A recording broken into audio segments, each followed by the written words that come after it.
नमस्कार, आप देख रहे हैं प्राइम टीवी। मैं हूं आपके साथ आरती तिवारी। वक्त हो चुका 4 बजे की 4 बड़ी खबर का, जहां केंद्र कर्मचारियों के लिए सरकार ने यूनिफाइड पेंशन स्कीम का ऐलान किया है।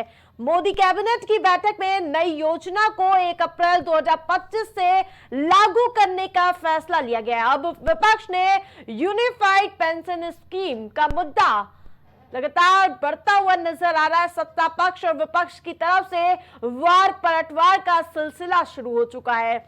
इस बीच आम आदमी पार्टी नेता संजय सिंह ने प्रेस कॉन्फ्रेंस की है और उन्होंने अपनी इस प्रेस कॉन्फ्रेंस में संजय सिंह ने बीजेपी सरकार पर जोरदार हमला बोला है।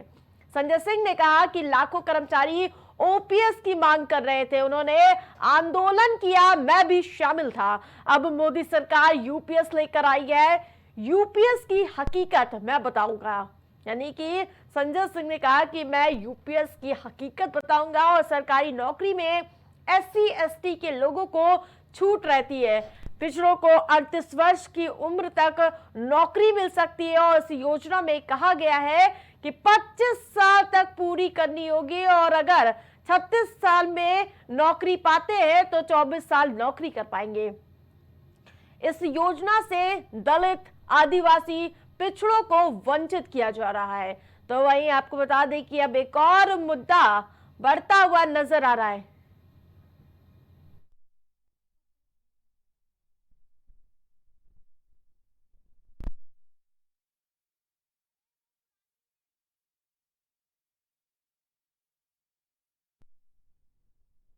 बता दें कि लगातार ये मुद्दा अब गहमाता हुआ नजर आ रहा है। तो वहीं आपको बता दें कि यूनिफाइड पेंशन स्कीम यानी कि यूपीएस का सफर हम आपको बता रहे हैं, जहां मार्च 2023 वित्त सचिव टीवी सोमनाथन की अध्यक्षता में कमेटी बनाई गई। फिर उसके बाद मई 2024 सोमनाथन कमेटी ने अपनी रिपोर्ट सौंपी।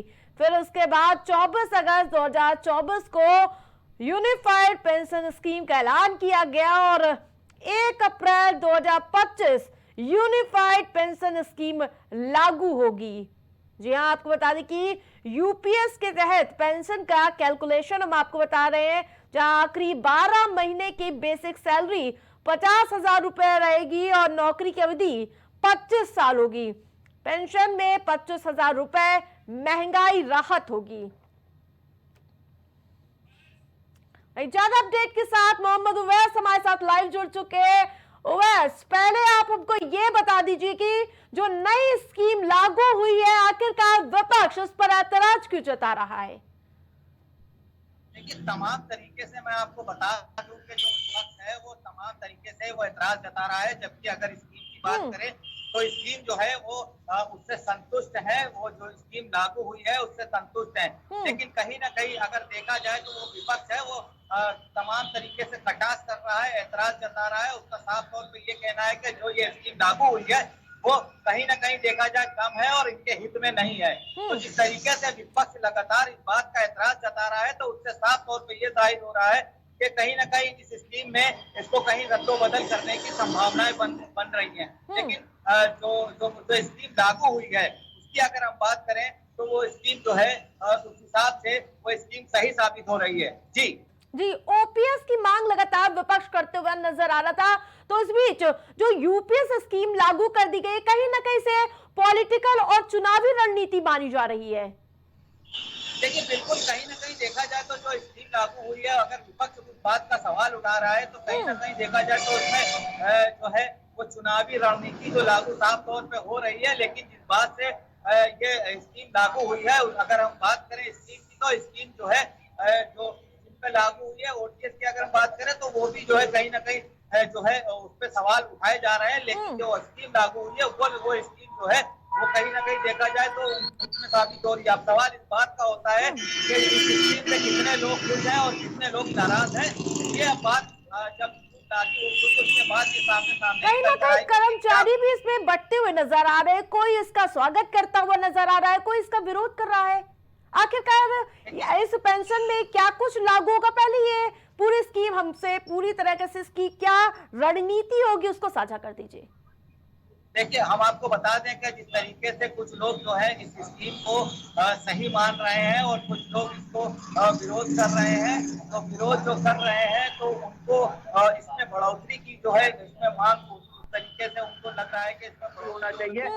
पेंशन को लेकर जो है उसमें बढ़ोतरी होना चाहिए, महीने की जो भी है वो 25,000 रुपए जो लास्ट में कही उसको भी बढ़ाने की बात जो है वो लोगों को ये लग रहा है कि इससे ज्यादा होना चाहिए। लेकिन कुछ लोग ऐसे भी हैं जो इस बात से, जो स्कीम से खुश हैं। अब सवाल इस बात का होता है कि जो लोग खुश हैं उनको इस बात से खुशी है, और जो लोग विरोध कर रहे हैं हो सकता है कि उनको इस बात का विरोध किस लिए है कि 2025 में इस स्कीम को लागू करने की तैयारी कर रही है। इसके तहत कितने रुपए कर्मचारियों को मिलेंगे?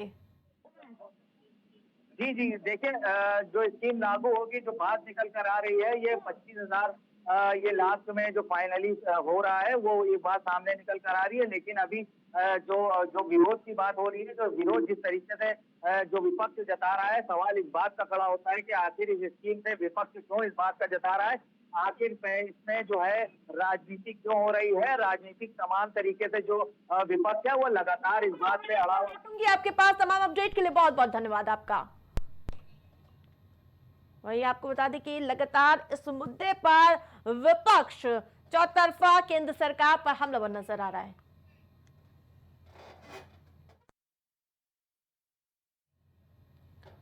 बहुजन समाजवादी पार्टी की राष्ट्रीय कार्यकारिणी की बैठक में मायावती को एक बार फिर से राष्ट्रीय अध्यक्ष चुन लिया गया है। पूर्व मुख्यमंत्री मायावती एक बार फिर से सर्वसम्मति के साथ 5 वर्षों के लिए बसपा के राष्ट्रीय अध्यक्ष चुनी गई हैं। पार्टी के राष्ट्रीय महासचिव सतीश चंद्र मिश्रा ने मायावती को राष्ट्रीय अध्यक्ष बनाने के लिए प्रस्ताव रखा था। आपको बता दें कि मायावती 2003 से ही पार्टी अध्यक्ष है, लेकिन इस बार ऐसे वक्त पर मायावती को यह जिम्मेदारी दी गई है जब पार्टी अपने सबसे बुरे दौर से गुजर रही है। वही मीटिंग के दौरान आकाश आनंद को भी कई राज्यों की जिम्मेदारी मिली है। जी हां, आपको बता दें कि आकाश आनंद को भी लगातार बड़े जिम्मेदारी सौंपती हुई बसपा नजर आ रही है। माना जा रहा था कि इस बार मायावती के अलावा कोई नया चेहरा देखने को मिलेगा, लेकिन एक बार फिर से मायावती को अध्यक्ष बना दिया गया है। तो वही बीएसपी की स्पेशल मीटिंग हुई थी और अब बहुत बड़ा फैसला लिया गया है, जो आपको बता दें कि जिसमें मायावती को एक बार फिर से बसपा का अध्यक्ष बना दिया गया है। वहीं आपको बता दें कि एक बार फिर से स्पेशल मीटिंग हुई बसपा की, लेकिन इस बार मायावती को काफी चुनौती होगी। ज्यादा अपडेट के साथ शहबाज हमारे साथ फोन लाइन पर जुड़ चुके हैं। शहबाज जी, इस बार चुनौती बड़ी है क्योंकि अब वो दौर नहीं रहा बसपा का और आगे कई चुनाव हैं। कैसे देखते हैं इसे? बसपा का जो ग्राफ है वो लगातार पॉलिटिकल रूप से अगर देखा जाए तो वो गिरता चला जा रहा है और लगातार अपने पॉलिटिकल ग्राफ को गिरता हुआ देख मायावती ने पार्टी की समस्त जो जितनी भी जिम्मेदारी थी उन्होंने खुद अपने कांधे पर एक बार ले ली है। याद होगा आपको काशीराम का जब दौर था, जब मायावती को कमान सौंपी गई थी, जब उनका स्वास्थ्य काशीराम का ठीक नहीं था, उसके बाद मायावती को कमान सौंपी गई थी। ये बात साल 2003 की है और उसके बाद से लगातार हमने देखा कि कई बार राष्ट्रीय कार्यकारिणी की बैठक हुई और जब बैठक में ये हुआ कि कमान आखिर बसपा को किसकी सौंपी जाएगी, तो हमेशा 2003 से फैसला मायावती के पक्ष में ही गया है और मायावती ने इस पद की कमान खुद ही संभाल रखी है। और पार्टी एक बार फिर अगर आप देखें तो पार्टी का जो ग्राफ मायावती ने उठाया था बसपा को जो जिंदा किया था। आपने देखा होगा कि मायावती लोकसभा चुनाव लड़ती, विधानसभा चुनाव लड़ती, इस बार उपचुनाव लड़ने जा रही है। वो मौका है 14 साल बाद जब मायावती उपचुनाव में उतरती हुई नजर आएंगी। क्या लगता है, वापसी हो पाएगी? एक बहुत बड़ी बात आपने कही और उपचुनाव को खास इसलिए है क्योंकि मायावती कभी उपचुनाव नहीं लड़ती। बसपा पार्टी हमेशा उपचुनाव से दूरी बनाए रखती है, लेकिन इस बार कहीं ना कहीं खुद को साबित करने से बड़ी जो जवाबदेही है मायावती की वो ये है कि भाजपा का बी टीम का जो टैग उनकी पार्टी पर और उन पर जो लगा है, कहीं ना कहीं वो उसको धोना चाहती है। क्योंकि उत्तर प्रदेश की अगर बात की जाए तो जितनी भी विपक्ष में और भी पार्टियां हैं, चाहे वो कांग्रेस हो या आरएलडी है या फिर समाजवादी पार्टी, ये जितनी भी बड़ी पार्टियां हैं, हमेशा से इनका यही आरोप है कि मायावती की जो पार्टी है बसपा, वो कहीं ना कहीं भाजपा की बी टीम के तहत काम करती है। लेकिन इस बार उपचुनाव की जंग में मायावती कूद गई हैं सीधे तौर पर, और हर एक सीट पर उन्होंने अपने उम्मीदवार घोषित करने भी शुरू कर दिए हैं। अब ऐसे में उपचुनाव की जो जंग है वो कहीं ना कहीं विधानसभा चुनाव जैसी हो जाएगी, क्योंकि जैसे सारी पार्टियां उसमें कूदती थी बड़ी, और इस बार भी उपचुनाव में बड़ी पार्टियां कूदती भी नजर आएंगी। और बिल्कुल जी बिल्कुल, तमाम अपडेट के लिए बहुत बहुत धन्यवाद आपका।